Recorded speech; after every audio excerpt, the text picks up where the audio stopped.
हमारी संस्कृति, हमारे संस्कार सदा रहें हमारे साथ। सब्सक्राइब करें तिलक।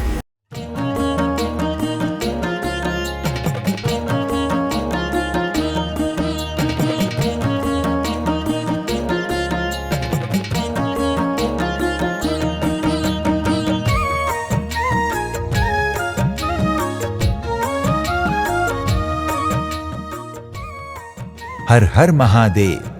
आप सभी भक्तों का हमारे यात्रा कार्यक्रम दर्शन में हार्दिक अभिनंदन।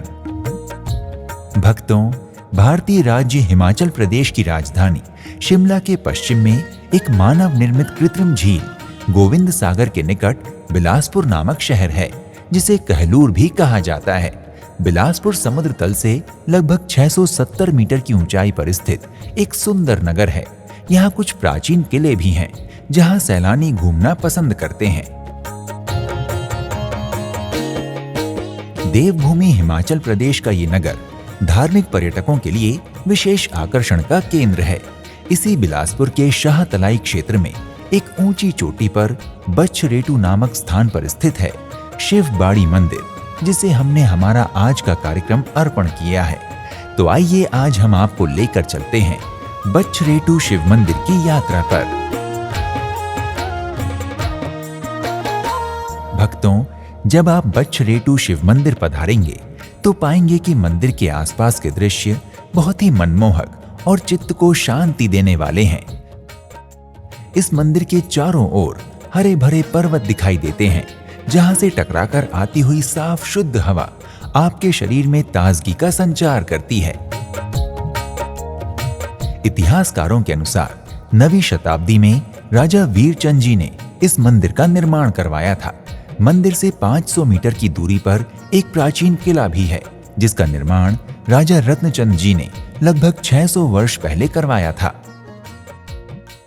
बच्छरेटू शिव मंदिर को शिव बाड़ी भी कहा जाता है, क्योंकि मंदिर परिसर में एक बाड़ी अर्थात कुंड भी स्थित है।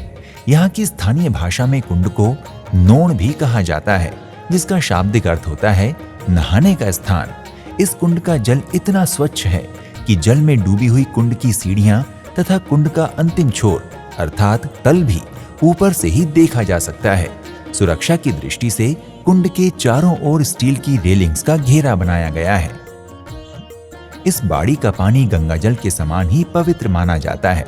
मान्यता है कि इस कुंड में स्नान करने से गंगा जल में स्नान करने के समान पुण्य प्राप्त हो जाता है।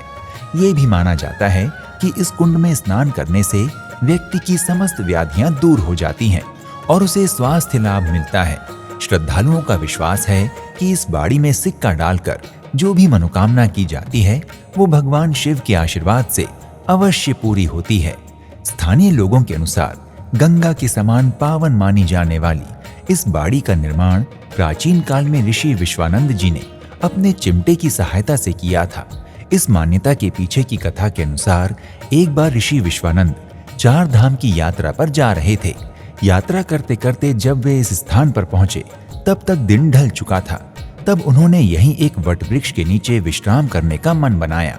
आज भी वो वटवृक्ष इस स्थान पर है। कुछ देर विश्राम करने के पश्चात जब ऋषि को प्यास लगी तो उन्होंने निकट की एक कुटिया में जाकर पानी मांगा। कुटिया एक बुढ़िया की थी। उसने ऋषि को कुटिया के बाहर रखी हुई मटकी में से पानी पीने की आज्ञा दी। ऋषि इतने प्यासे थे कि उन्होंने मटकी का सारा ही पानी पी डाला। जब बुढ़िया ने देखा कि ऋषि ने सारा पानी खत्म कर दिया है तो वो विलाप करने लगी और ऋषि को खरी खोटी सुनाने लगी। इस बात से व्याकुल होकर ऋषि विश्वानंद जी ने संकल्प लिया कि अब वो 4 धाम की यात्रा बूढ़ी औरत के जल का कर्ज उतारने के बाद ही आरंभ करेंगे।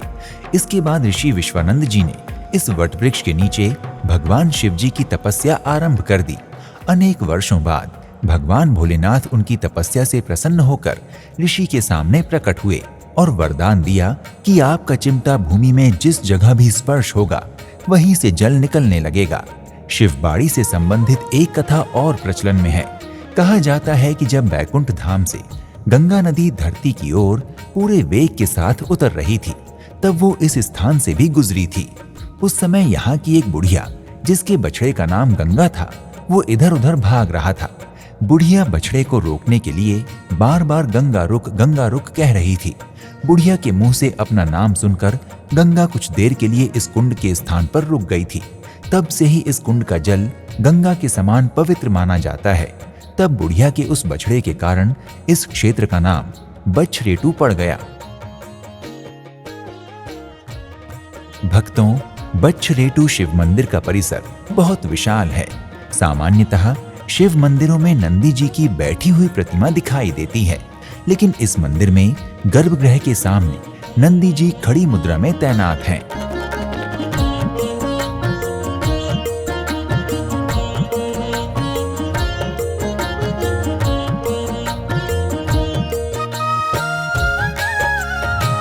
गर्भगृह के अतिरिक्त मंदिर परिसर में भी एक छोटा सा शिवलिंग स्थापित है।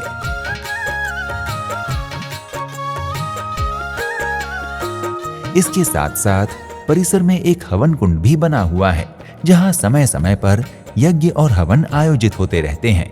बछरेटू शिव मंदिर की निर्माण शैली बहुत पेचीदा न होते हुए भी आकर्षक है।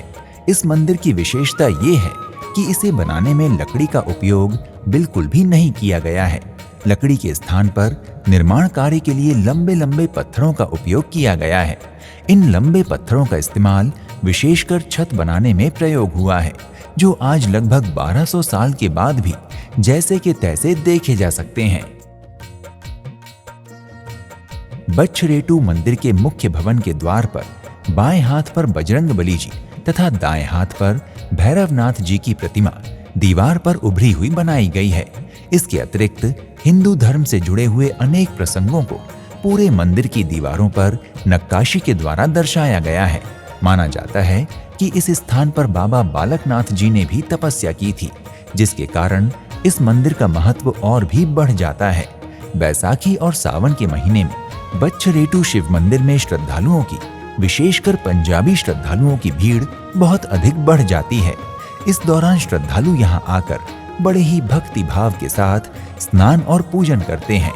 गर्भगृह में अलौकिक शिवलिंग के दर्शन होते हैं, जिस पर विशाल प्रतिमा रूप में नागराज वासुकी छाया कर रहे हैं। गर्भगृह से शिखर का भीतरी भाग देखने पर किसी गहरे कुएं के समान प्रतीत होता है।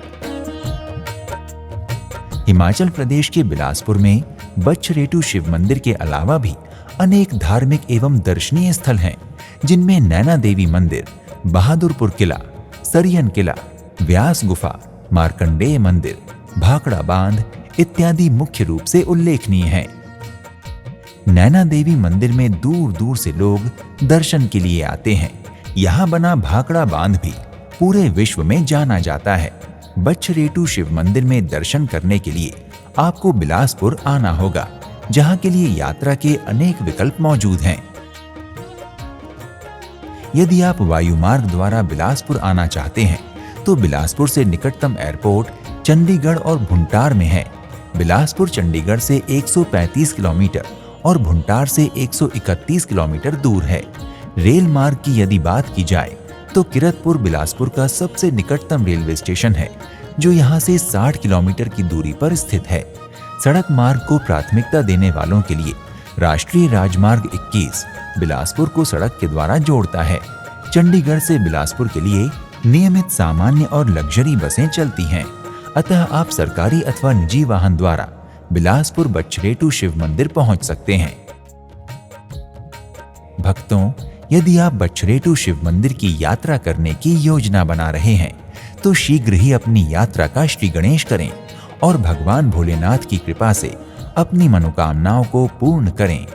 अगले एपिसोड में आपसे एक और धाम की यात्रा पर फिर से भेंट होगी। प्रणाम। जय भोलेनाथ। इति शुभम।